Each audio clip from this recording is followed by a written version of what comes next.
po natin itong pahayag, yung mabigat na paratang nitong si Kong Paulo Duterte, mga kababayan, na mga bayad daw po ang mga bumoto kay Sara para ma-impeach. Kaya po mga ka-GP Natics, itong si Congresswoman Luistro at Kong Pulong, nagsagutan nga ba mga kababayan? Naku po mga ka-GP Natics, talagang hindi po rinuurong itong si Congresswoman Jinky Luistro. Kung si Sara nga ay hindi niya inurungan hinggil sa mga paratang nito, mga kababayan, na utang daw po nila na 9 million nung nakasuhan ng kanyang asawa, itong si Kong Pulong, kaya na hindi marunong umaten gaya ng kanyang kapatid.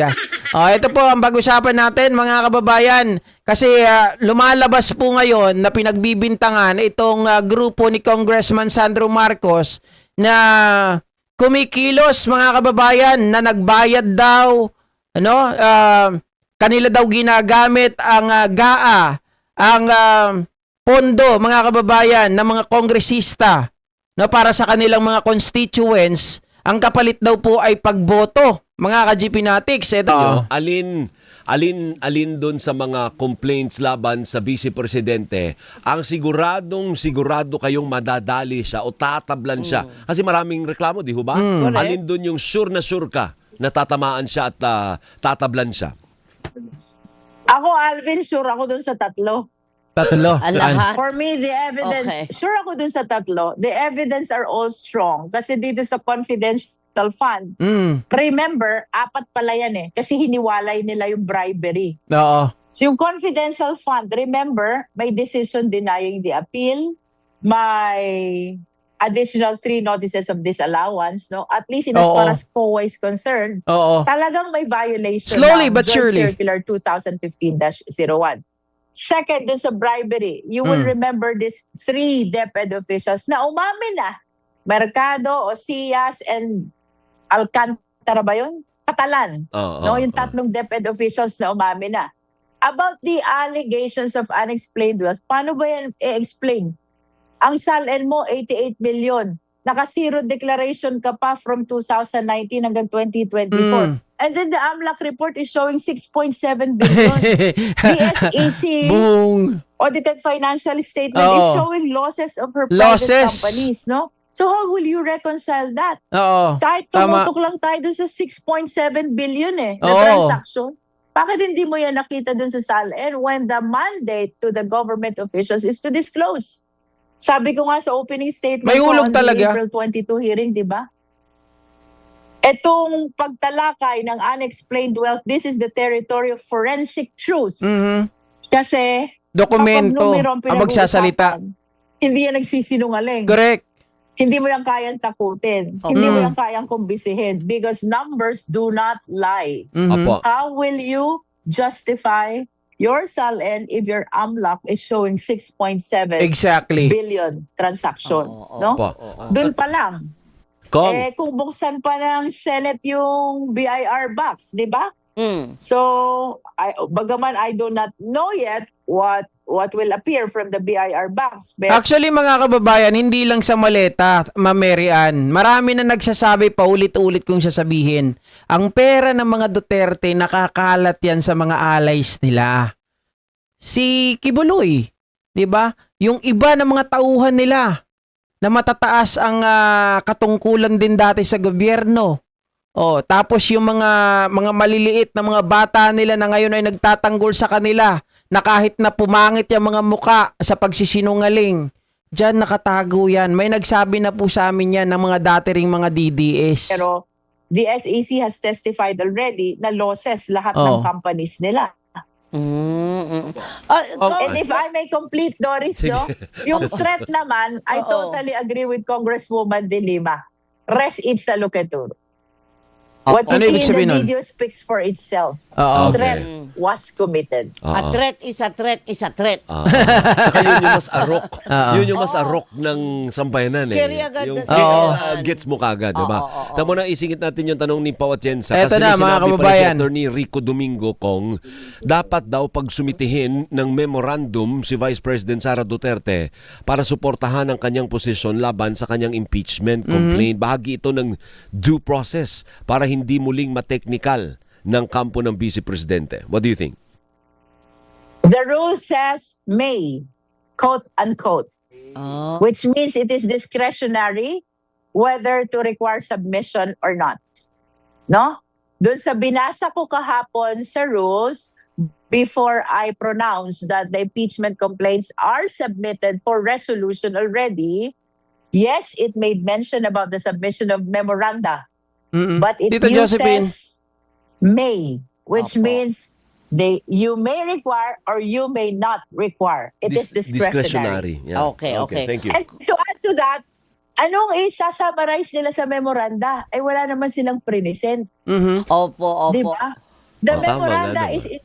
intended to summarize the evidence that was presented and submitted.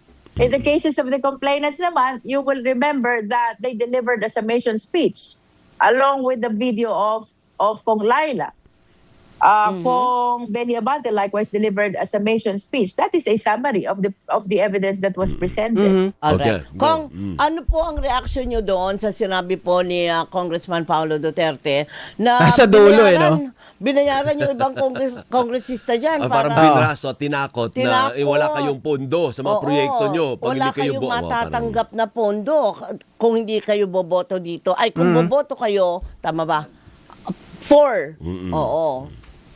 I can only speak for myself and I totally deny Okay. that statement of Congressman Paulo Marcoleta. Easy to say, but it will be hard for him to Hindi, prove. Paulo Duterte yon, hindi Paulo Marcoleta. No? Ako Si sa si aking Marcoleta sarili, ba I did nagsabi? not encounter Duterte. those kind of occasions. Oo. Kung sorry, Sabi ni pasensya na. Doris Kasi puro naman Paulo eh.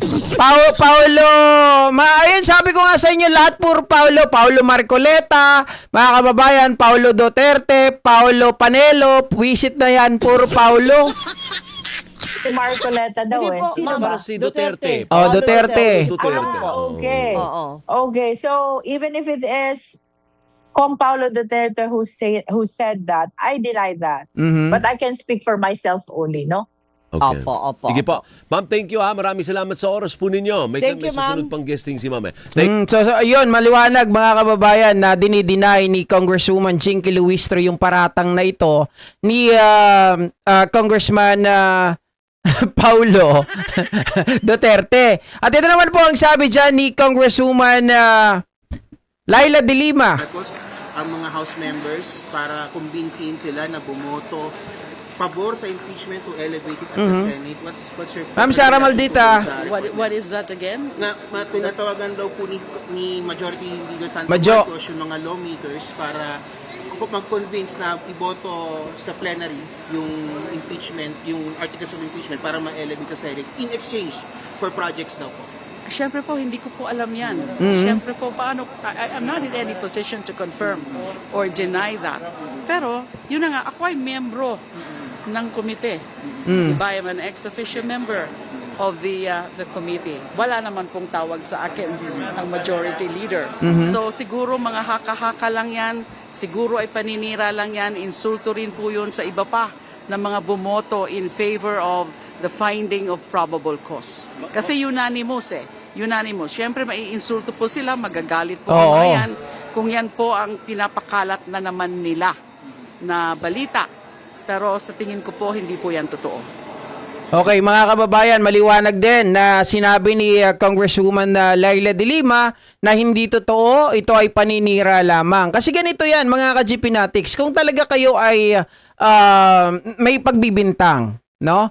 Kung kayo ay may pagbibintang na itong mga to ay pinatawag ni Majority Floor Leader Sandro Marcos para po mga kababayan ay maging kapalit ng boto. Kasi 53-0, di ba? 53-0. Very unanimous talaga. Mga kababayan, even the member, yung alay ata ni BP Sara Duterte, sabi nila si Sir Benji, nakita daw si Bong Suntay na nagtaas din ng kamay. Sila Nazal, mga ka-GP Natics. Pero ako hindi ko nakita yon. Pero kung iisipin natin, kung may aligasyon at meron silang katibayan, sabi ko nga pwede naman silang umattend. 'Di ba? Pwede naman silang umattend bago nagkaroon ng botohan. Mga kababayan, umattend si Pulong Duterte. mga ka-GP Natics, doon sa pagdinig, pwede naman siya mag-manifest eh. Hindi siya pwede mag-raise ng question. Pwede siya mag-manifest kagaya ng ginagawa ni Paulo Marcoleta. Pwede niyang sabihin doon, mga kababayan, Mr. Chair or whatever, kahit anong tawag niya, Miss or Miss, Mr. Mga kababayan, sasabihin niyang ganon. Gusto ko lang mag-manifest na alam na natin na magiging resulta ng botohan na ito ay unanimous decision. Dahil ang mga kongresista ay bayad. Kapalit ng pagboto sa aking kapatid na si BP Sara Duterte. At syempre mga kababayan, in order for you to justify your allegation, dapat magpresenta ka ng mga katibayan mo. Otherwise, tama yung sinasabi ni Laila de Lima.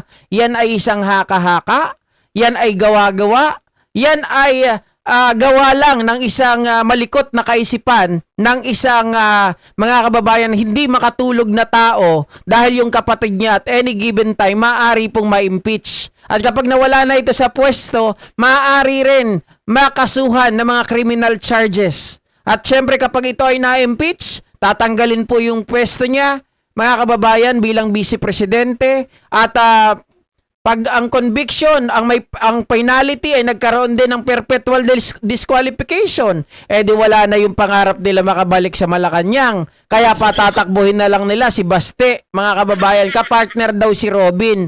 Ang tawag daw kay Baste, Baba. Kay Robin, Bobo. Pag pinagsama, Babu Philippines. 'Di ba? Babu Philippines kapag nanalo, mga kababayan. Baba at si Bobo, magiging Babu Philippines. Hindi kasi maliwanag naman eh. May pagkakataon sila to defend, mga kababayan, yung kapatid niya. 'Di ba? Pwede silang pumunta doon, pwede silang magsalita. Kahit sino mga kaalyado nila, pwede naman po mag-manifest. Hindi naman sila pinagbabawalan. Kasi pag manifestation, ibig sabihin nun, gusto mo lang marinig yung mga tawag dito mga kababayan, yung mga gusto mong sabihin o yung mga pagbibintang mo, pwede yon. 'Di ba? O yung mga tipong ikaw ay nandoon tapos nagmamatsyag, ito yung namatyagan mo, ito yung mga nakita mo, mga kababayan. Pero syempre, asahan mo, hindi required na yan ay sagutin. Pero kapag ikaw ay may pinakitang ebidensya, let's say sinama mo itong mga kongresista, ako binayaran, ganito, ganyan. Mga kababayan, ibang usapan na yon. Diba? Pero wala naman silang maiharap eh. Puro lang sila pagbibintang. Puro lang sila haka-haka. Diba? Malisyoso ang kanilang mga sinasabi. Kasi gusto nilang siraan, mga kababayan, na ang lahat ng mga kongresista na to ay bayaran. Ang mga kongresista na to, mga ka-GP Natics, ay mga walang kwenta. Pero ang totoo, sa mga taong nag-iisip, kaya nga, yung mga kongresista na yan, na dati may mga kakampi pa kayo, 50-50, ay tuluyan na kayong iniwan because of the overwhelming evidence. Nakita naman natin as per Jinky Luistro, 4 nga dun, mga kababayan, sa mga kaso ni BP Sara Duterte, talaga may hulog siya. 'Di ba? Doon na lang sa salin pag-usapan natin. O sabihin na lang natin sa hindi arok ng mga taong bayan, doon na lang sa pagbabanta. Mga ka-GP na, kahit anong twist na sabihin nila, a threat is a threat, a threat is a threat. 'Di ba? Maliwanag 'yun, mga ka-GP Natics, na siniseryoso yung mga bagay na 'yon. Hindi yung paniniwalaan na sinasabi nila, buhay pa naman si Pangulong Bongbong Marcos nagja-jumping jack pa nga Hindi yun The fact na ikaw ay nakipag-usap sa isang assassin to kill somebody, mga kababayan, biruin mo.